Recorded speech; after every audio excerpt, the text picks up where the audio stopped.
ng bayan, maasahan anumang panahon.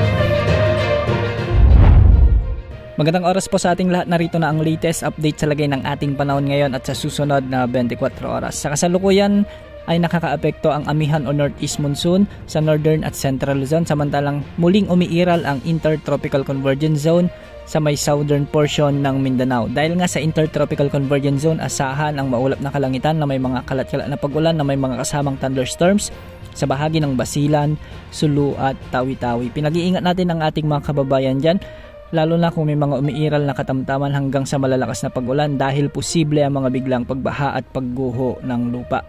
Samantala, magiging maulap naman ang mga kalangitan na may mga mahihinang pag-ulan sa Cagayan Valley, Apayao, Kalinga, Mountain Province, Ifugao, Aurora at Quezon Province. Dulot naman ito ng umiiral na northeast monsoon o amihan. Samantalang magiging bagyang maulap hanggang sa maulap naman ang mga papawirin na may mga kasamang mahihinang pag-ulan sa bahagi ng Ilocos Region at ang nalalabing bahagi ng Cordillera Administrative Region, kasama na ang buong Central Luzon. Dulot pa rin ito ng umiiral ng malamig na hanging amihan o northeast monsoon. Sa nalalabing bahagi naman ng ating bansa, kasama na ang Metro Manila, ay magiging bahagyang maulap naman ang mga kalangitan na may mga kasamang isolated rain showers or thunderstorms. Dulot naman ito ng mainit na easterlies, kaya posible pa rin ang banta ng mga biglang pagbaha at pagguho ng lupa, lalo na kung may mga umiiral na severe thunderstorms. Samantala, may minomonitor tayong cloud cluster sa labas ng ating area of responsibility sa silangan ng Mindanao.